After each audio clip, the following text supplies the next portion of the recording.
दोस्तों नमस्कार, स्वागत है आपका यूट्यूब चैनल एबी टेक में। दोस्तों इस वीडियो में हम बात करेंगे बीपीएससी टीआरई 3 का फॉर्म कैसे भरना है।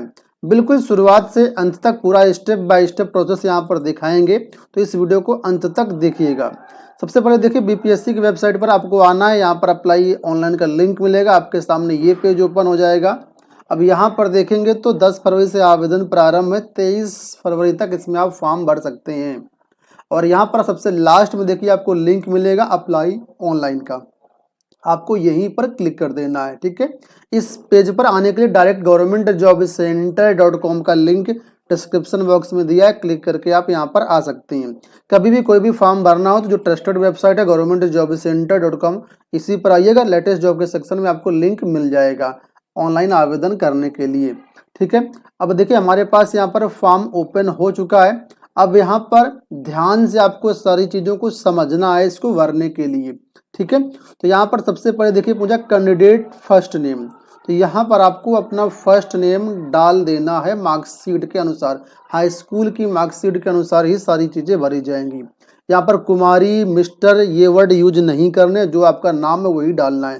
जैसे सपोज करो नाम आपका है राम कुमार, तो आप राम केवल डाल देंगे यहाँ पर। ठीक है, अगर कोई मिडल नेम है तो यहाँ पर मिडल नेम डालेंगे। अगर मिडल नेम नहीं है तो केवल 2 अक्षर का नाम है तो लास्ट नेम आप यहाँ पर इस तरीके से डाल देंगे। ठीक है, अगर आपके नेम में मिडल नेम भी है तो मिडल नेम आप बीच पे डाल देंगे। इसके बाद यहाँ पर देखिए पूछ रहा है फादर्स नेम, तो फादर्स नेम जो भी आपका है वो यहाँ पर आप फादर्स नेम भी सिंपल सा डाल देंगे। सारी चीज़ें आपको बिल्कुल मार्कशीट के अनुसार डालना है, हाई स्कूल के अनुसार। जो विवाहित महिलाएं हैं उनके लिए यहाँ पर हस्बैंड का नेम डालना है, बाकी अनमैरिड महिलाएं इसको छोड़ सकती हैं। इसके बाद मदर्स नेम यहाँ है, तो मदर्स नेम आपको यहाँ से बिल्कुल अच्छे तरीके से देख करके मार्कशीट में डाल देना है। ठीक है, अब यहाँ पर देखिए पूछ रहा है सेलेक्ट आईडी टाइप, तो आईडी टाइप में यहाँ पर आपके पास 3 ऑप्शन है, Aadhaar card, PAN number, driving licence number. तो अगर आप आधार कार्ड यूज कर रहे हैं, आप इसको यहाँ पर अप्लाई करना चाहते हैं, लगाना चाहते हैं, तो यहाँ पर सिंपल से आपको आधार नंबर डाल देना है इस बॉक्स में। अगर आप आधार नंबर नहीं लगाना चाहते तो यहाँ पर पैन नंबर का ऑप्शन आएगा।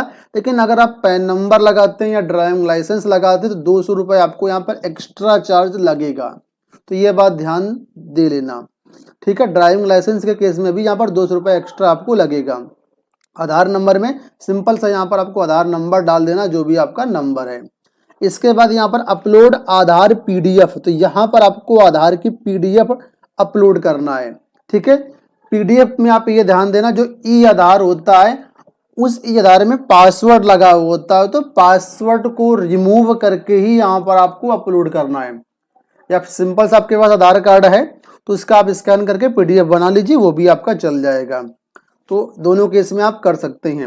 अब यहाँ पर पीडीएफ का साइज कितना होना चाहिए इसके बारे में बहुत से छात्र पूछते हैं, तो यहाँ पर देखेंगे तो जो भी लिखा हुआ देखिए यहाँ पर कि जो भी यहाँ पर आप डॉक्यूमेंट्स अपलोड करेंगे उसमें पीडीएफ का जो साइज है अधिकतम 100 KB होना चाहिए। 100 KB से कम होगा तभी पीडीएफ आपकी अपलोड होगी, नहीं तो आपकी पीडीएफ अपलोड नहीं होगी। ठीक है, जैसे सपोज करो यहाँ पर हमने क्लिक किया, अब यहाँ पर हम एक पीडीएफ आपको अपलोड करके दिखाते हैं। तो ये पीडीएफ का साइज अगर देखेंगे तो मात्र 46 KB है। तो यहाँ पर देखिएगा ये तुरंत पीडीएफ अपलोड हो जाएगी, बाकी आप इसको बाद में व्यू करके चेक भी कर सकते हैं। अब यहाँ पर पूछ रहा है कि आप सिटीजन ऑफ इंडिया हैं, तो ये सिटीजन ऑफ इंडिया तो सभी अभ्यर्थी होंगे, तो यहाँ पर सिंपल सा यस कर देंगे। ठीक है, फिर पूछ रहा है कि आप बिहार के परमानेंट निवासी हैं, यानी मूल निवासी हैं, तो जो बिहार के मूल निवासी वो यहाँ पर क्लिक करेंगे, यस करेंगे। और अगर आप यस करते हैं तो यहाँ पर आपको अपना रेजिडेंस सर्टिफिकेट की डिटेल आपको देनी होगी। यहाँ पर सर्टिफिकेट नंबर, यहाँ पर इशू डेट आपको डालना होगा, और इसके बाद यहाँ पर आपको रेजिडेंस सर्टिफिकेट को अपलोड भी करना पड़ेगा पीडीएफ फॉर्मेट में। ठीक है, तो ये ध्यान रखना आप। अगर आप बिहार के मूल निवासी हैं तभी यहाँ पर आप रिजर्वेशन का भी लाभ ले पाएंगे। अगर आप रिजर्वेशन का लाभ लेते हैं तो यहाँ पर आपको अपनी कैटेगरी बतानी पड़ेगी कि आप किस कैटेगरी में आते हैं, EWS, SC, ST, EBC या BC। तो जो भी आपकी कैटेगरी है उसको यहाँ पर आपको सिंपल सा डाल देना है। बाकी जो अदर स्टेट के अभ्यर्थी हैं वो यहीं पर नो कर देंगे कि आप बिहार के मूल निवासी हैं। अगर आप यहाँ पर नो कर देंगे तो बाकी सारे ऑप्शन नीचे का डिसेबल हो जाएंगे। ठीक है, इसके अब नीचे आएंगे मैरिटल स्टेटस, तो यहाँ पर मैरिड या अनमैरिड जो भी आप हैं तो अपने अनुसार आप सेलेक्ट करेंगे। इसके बाद जेंडर पूछ रहा है तो मेल फीमेल अपने अनुसार यहाँ पर सेलेक्ट कर देंगे। फिर पूछ रहा है कि आप फ्रीडम फाइटर के अंतर्गत आते हैं, तो अगर आप आते हैं तो यस करेंगे, लेकिन अदर स्टेट वालों के लिए नो ही रहेगा। इसके बाद जो दिव्यांगता वाला, बहुत सारे छात्र इसको लेकर के डाउट किए थे पिछली बार और बाद में परेशान भी हो रहे थे। तो यहाँ पर देखिए दिव्यांगता का लाभ ये अदर स्टेट वालों को भी मिलेगा। क्यों मिलेगा, कैसे मिलेगा, समझिए। देखिए यहाँ पर जब आप फॉर्म भर रहे हैं तो हमने देखिए यहाँ पर अदर स्टेट सेलेक्ट किया हुआ है, ठीक है, ये देखिए नो यहाँ पर है। इसके बाद यहाँ पर देखिए हम चाहें तो दिव्यांगता का लाभ में यस कर देंगे, तो देखिए बाकी डिटेल हमें भरनी पड़ेगी। हम चाहें तो नो भी कर सकते हैं। तो जो भी अदर स्टेट के दिव्यांग अभ्यर्थी हैं, अगर आप दिव्यांगता का लाभ लेना चाहते हो तो यहाँ पर यस करिएगा। और इसके बाद किस प्रकार के दिव्यांग, यहाँ कई सारी कैटेगरी हैं, उसके अनुसार यहाँ पर आपको जो है सेलेक्ट करना होगा, ठीक है। इसके बाद यहाँ पर सर्टिफिकेट नंबर डालना है, यहाँ पर इशू डेट डालना है, और ये आपका जो दिव्यांगता प्रमाण पत्र कहाँ से निर्गत किया गया, अस्पताल का विवरण यहाँ पर आपको डालना है। और यहाँ पर चिकित्सा महाविद्यालय अस्पताल चुनने के ड्रॉप डाउन मेनू दिए गए, आप यहाँ पर क्लिक करेंगे। हो सकता है मोबाइल से ना खुले, तो आप इसको ध्यान से समझिएगा, आपको लैपटॉप यूज करना है। इसके बाद यहाँ पर देखेंगे तो ये अलग अलग जो हॉस्पिटल हैं और जो भी मेडिकल संस्थान वो यहाँ पर देखिए आ रहे हैं, तो आपको अपने अनुसार यहाँ पर सेलेक्ट करना पड़ेगा। लेकिन यहाँ पर ध्यान देने वाली बात ये कि यहाँ पर मुझे लगता है सारे बिहार का ही डिटेल दिखा रहा है। तो मुझे लगता है आप चाहें तो इस ऑप्शन पे जा सकते हैं अगर आप अदर स्टेट के हैं। ये देखिए ऑप्शन यहाँ पर आ रहा है अदर गवर्नमेंट मेडिकल कॉलेज, तो यहाँ पर आप अदर को चुन करके अपना फॉर्म अदर स्टेट वाले भर सकते हैं। लेकिन यहाँ पर एक चीज बता दूं कि जरूरी नहीं है कि जो दिव्यांगता का सर्टिफिकेट आपका बना उसका बेनिफिट आपको मिले ही, क्योंकि यहाँ पर जब आप यस करते हैं तो यहाँ पर ये कहता है कि अगर बीपीएससी को डाउट होता है तो बीपीएससी आपकी दिव्यांगता की जांच अपने स्तर से करवा सकता है। तो अगर आप उनकी जांच में खरे नहीं उतरते हैं तो आपको कोई भी फिर बाद में बेनिफिट नहीं मिलेगा। इस चीज को समझते हुए यहाँ पर आप आवेदन करिएगा। अगर आप दिव्यांग नहीं है तो सिंपल से यहाँ पर नो कर देंगे। इसके बाद पूछ क्या आप एक्स सर्विसमैन हैं, तो अगर आप हैं तो यस करेंगे, नहीं है तो नो करेंगे। इसके बाद जो नियोजित शिक्षक है उनके लिए कॉलम है, तो जो बिहार के जो नियोजित शिक्षक वो अपना डिटेल यहाँ पर यस करके भरेंगे, और जो नियोजित शिक्षक नहीं है चाहे वो अदर स्टेट के हों या बिहार के ही हों, वे सिंपल सा यहाँ पर नो करेंगे। अब यहाँ पर ध्यान समझने वाली बात है एलिजिबिलिटी क्राइटेरिया को। देखिए बोला गया है अपनी प्रशैक्षिक योग्यता के अनुसार इनमें से कोई एक चुने। तो सबसे ऊपर बोला गया बीएड, बीएड एमएड, बीएलएड या बीएड या बीएससी एड। तो यहाँ से आगे बोला गया संबंधित वर्ग के संबंधित विषयों के लिए, आगे बोला गया कंप्यूटर एससी एसटी कल्याण विभाग 6 से 10 एवं शिक्षा विभाग 11 से 12 के लिए। तो जो बीएड अभ्यर्थी हैं सिंपल सा आप इस ऑप्शन पे क्लिक करेंगे। बीएड वाले ध्यान से सुनना, बीएड या डीएड वाले जो अभ्यर्थी वो यहाँ पे क्लिक करेंगे। अगर आप कंप्यूटर के लिए केवल आवेदन करना चाहते हैं, ठीक है, तो आप 11-12 के लिए आप यहाँ पर करेंगे, क्योंकि कंप्यूटर के लिए बीएड जरूरी नहीं है, तो यहाँ पर क्लिक करेंगे। अगर आप संगीत के लिए आवेदन करना चाहते हैं, क्योंकि संगीत के लिए भी बीएड जरूरी नहीं, तो आप यहाँ पे क्लिक करेंगे। अगर आप संगीत कला, ललित कला, नृत्य कला, नवोदय के लिए आवेदन करना चाहते हो तो यहाँ पे क्लिक कर सकते हैं। विशेष विद्यालय के लिए आप आवेदन करना चाहते हो तो आपको यहाँ पर क्लिक करना है, ठीक है। विशेष विद्यालय मतलब जो दिव्यांग विद्यार्थियों के लिए विद्यालय होते हैं, ठीक है। स्पेशल बीएड की जिसकी जरूरत होती है तो आप यहाँ पे क्लिक कर सकते हैं। नॉर्मल अगर आपने बीएड या डीएड किया हुआ है तो आपको पहला ऑप्शन ही यहाँ पर टिक करना है। अब यहाँ पर पूछ रहा है कि आपके द्वारा उत्तीर्ण पात्रता परीक्षा दक्षता परीक्षा कौन सी है। तो जिसके पास सीटेट है या एसटेट है वो पहला ऑप्शन क्लिक करेंगे।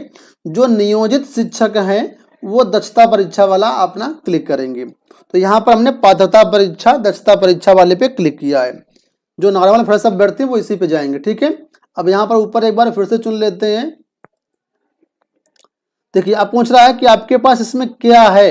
तो अगर आप प्राइमरी के लिए आवेदन करना चाहते हैं 1 से 5 के, तो आपके पास सीटेड पेपर फर्स्ट होना चाहिए, ठीक है। इसको चुनना होगा आपको, फिर से दोबारा से हट जाता है, ठीक है। इसके बाद अगर आप जूनियर के लिए आवेदन करना चाहते हैं सीटेड पेपर 2 आपके पास हो तो आपको इस पर क्लिक करना है, ठीक है। इसके बाद फिर अगर आप 6 to 10th वाली जो वैकेंसी जो SC ST डिपार्टमेंट के लिए है, इसके लिए आपके पास यस्टेट होना चाहिए। अगर आप 9-10 की वैकेंसी के लिए आवेदन करना चाहते हैं TGT के लिए, तो भी आपके पास यस्टेट होना चाहिए। ध्यान रखना, ये यस्टेट और सीटेट दोनों अलग अलग है, तो सीटेट के चक्कर में यस्टेट को टिक ना कर देना, ठीक है। अगर आप 11-12 के लिए आवेदन करना चाहते हो तो यस्टेट पेपर 2 आपके पास होना चाहिए, उस केस में आप यहाँ पर इसको टिक करेंगे। तो ध्यान रखना, जितने के लिए आप टिक करेंगे फीस भी उसी के अनुसार आपको देनी पड़ेगी। तो यहाँ पर जो मैं टिक कर रहा हूँ आपको समझाने के लिए, वो केवल और केवल यहाँ पर टिक कर रहा हूँ TGT के लिए, ठीक है, यस्टेट पेपर 1 के लिए। बाकी सबको मैं यहाँ पर देखिए डिसेबल कर दे रहा हूँ, केवल यही हमारा टिक रहेगा, ठीक है। अब यहाँ पर पूछ रहा है कि जो यस्टेट आपने क्वालिफाई किया है इसका सर्टिफिकेट नंबर बताइए, इशू डेट बताइए और इसका आप सर्टिफिकेट भी अपलोड करिए। तो सर्टिफिकेट आपके पास होना चाहिए, अगर आप नहीं है तो BSEB की वेबसाइट से इसको आप डाउनलोड कर सकते हैं, ठीक है। तो ये देखिए हमारा यहाँ पर ये अपलोड हो गया। नीचे पूछ रहा है कि आप किस विभाग की वैकेंसी के लिए आवेदन करना चाहते हैं, शिक्षा विभाग के लिए या SC ST कल्याण विभाग के लिए।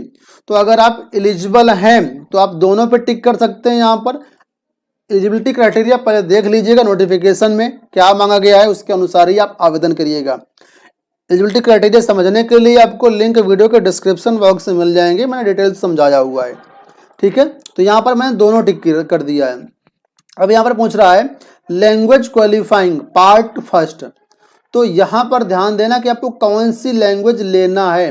तो यहाँ पर उर्दू, बांग्ला, हिंदी, तो जो भी आप लैंग्वेज लेना चाहते हैं तो आप ले सकते हैं। तो यहाँ पर मैंने हिंदी पे टिक कर दिया कि हम हिंदी लैंग्वेज लेना चाहते हैं पार्ट फर्स्ट के लिए, ठीक है। अब यहाँ पर आपको डेट ऑफ बर्थ अपनी डालनी है। तो डेट ऑफ बर्थ में पहले यहाँ पर अपना डेट सिलेक्ट करेंगे, ठीक है। डेट सेलेक्ट करने के बाद देखिए डेट, अच्छा अभी इसमें प्रशिक्षण की योग्यता शायद नहीं भरी है, इसी वजह से ये नहीं ले रहा। देखो ये देखो ऑप्शन यहाँ पर हटा हुआ, तो हमें इस पर टिक करना पड़ेगा क्योंकि ऑटोमेटिक हट जाता है। अब यहाँ पर हम डेट सेलेक्ट करेंगे, इसके बाद मंथ सेलेक्ट करेंगे और इसके बाद यहाँ पर ईयर सेलेक्ट करके आगे बढ़ेंगे। देखिए जैसे ही डेट ऑफ बर्थ आप डाल देंगे तो यहाँ पर इस तरीके से आपके पास ऑप्शन खुल जाएगा पोस्ट अप्लाइड फॉर। अब यहाँ पर देखिए 2 बॉक्स बने हुए हैं, इस पर कौन सा बॉक्स आपको टिक करना है, ध्यान समझना है। ठीक है, check this option only when you want to apply for both special school teacher 9th and class 9th under education department. यानी कि जो दिव्यांग अभ्यर्थियों के लिए विद्यालय हैं वो विद्यालय और जो नॉर्मल शिक्षा विभाग की वैकेंसी है उस विभाग, दोनों के लिए आवेदन करना चाहते हो तो आपको इस बॉक्स से पहले वाले पे टिक करना है। और यहाँ पर देखिए लिखा है अगर आप 9th की केवल और केवल शिक्षा विभाग की वैकेंसी के लिए आवेदन करना चाहते हो, जो दिव्यांग विद्यालय उनके लिए आप आवेदन नहीं करना चाहते हो, तब आपको ये वाला बॉक्स टिक करना है। तो यही आपको ध्यान से समझने की जरूरत है। अगर आप ऊपर टिक करके आएंगे कि हम PRT के लिए भी आवेदन करना चाहते हैं, TGT के लिए आवेदन करना चाहते हैं, PGT के लिए आवेदन करना चाहते हैं, तो जैसा आप ऊपर टिक करेंगे उसी के अनुसार यहाँ पर कई सारे ऑप्शन आपको खुल करके आएंगे। तो ये समझने की जरूरत है आपको। अब यहाँ पर देखिए TGT में बोला कौन से सब्जेक्ट से आप आवेदन करना चाहते हैं, तो मैं यहाँ पर टिक करूंगा विज्ञान। आप अपने एलिजिबिलिटी के अनुसार जो भी आप सब्जेक्ट एलिजिबिलिटी रखते हैं उसके अनुसार यहाँ पर आप टिक कर सकते हैं और अपना फॉर्म भर सकते हैं। ठीक है, तो ये पार्ट मुझे लगता है समझ में आया होगा क्योंकि बहुत ही कंफ्यूजिंग चीज है ये। अब यहाँ पर नीचे पूछ रहा है एड्रेस ऑफ करेस्पॉन्डेंस, यानी यहाँ पर आपको पत्राचार का पता भरना है। और नीचे है एड्रेस ऑफ परमानेंट रेजिडेंस, यानी अगर आपको दोनों का पता सेम है तो यहाँ पर आप सेम डिटेल ही भरेंगे। अगर आपका परमानेंट एड्रेस अलग है, पत्राचार अलग है, तो यहाँ पर नीचे परमानेंट भरेंगे और यहाँ ऊपर करेस्पॉन्डेंस भरेंगे। सबसे पहले आप यहाँ पर HN नंबर भर दीजिएगा। इसके बाद यहाँ पर जो भी आपका गांव का नाम है, जो भी आपका पोस्ट का नाम है, और यहाँ पर जिस भी आप स्टेट से बिलोंग करते हैं स्टेट यहाँ पर आप भरेंगे। ठीक है, यहाँ पर सारे स्टेट आएंगे तो कोई दिक्कत वाली बात नहीं है, उत्तराखंड, उत्तर प्रदेश सब स्टेट आएंगे। ठीक है, इसके बाद यहाँ पर अपना पिन नंबर जो भी आपका वो यहाँ पर आप पिन नंबर भरेंगे। इसके बाद नीचे आइएगा तो यहाँ पर एड्रेस ऑफ परमानेंट रेजिडेंस, तो यहाँ पर उसी तरीके से आप भरेंगे सारी चीज़ें। देखिए सारे स्टेट आएंगे आपके पास, तो इस तरीके से आप भरेंगे। पिन नंबर मतलब पिन कोड जो होता है वो यहाँ पर डालेंगे। इसके बाद ईमेल आईडी में दोनों में सेम ईमेल आईडी ही आपको यहाँ पर डालना है और इसके बाद वेरीफाई पे क्लिक करना है। इसके बाद नीचे मोबाइल नंबर डालना है। आपके मोबाइल नंबर पर एक OTP आएगा, OTP से वेरीफाई करना है और इस तरीके से कैप्चा कोड डाल करके यहाँ पर फिर फॉर्म आपको सबमिट करना है। सारी डिटेल भरने के बाद यहाँ पर सबमिट रजिस्ट्रेशन फॉर्म लिखा हुआ यहाँ पर आपको क्लिक करना है। फिर पूछ रहा है कि यहाँ पर कंफर्मेशन दीजिए कि आपने सारी डिटेल जो है चेक कर ली है। तो आपको यहाँ पर यस पे क्लिक करना है। इसके बाद यहाँ पर इस तरीके से देखिए आपके पास रजिस्ट्रेशन सक्सेस का मैसेज आ जाएगा। यहाँ पर आपको रजिस्ट्रेशन नंबर मिल जाएगा और यूजर नेम मिल जाएगा, पासवर्ड मिल जाएगा। इसको ध्यान से संभाल करके रखना है। इसी के थ्रू लॉगिन करेंगे आप और बाकी फॉर्म भरेंगे पार्ट 2 का आगे। तो फिलहाल दोस्तों इस वीडियो में इतना ही। बाकी का आगे फीस पेमेंट कैसे करना है, पार्ट 2 फॉर्म कैसे भरना है, वो मैं अगले पार्ट में बनाऊंगा। तो इस वीडियो का लिंक आपको इसी वीडियो के डिस्क्रिप्शन में मिल जाएगा। फिलहाल इस वीडियो में इतना ही। धन्यवाद।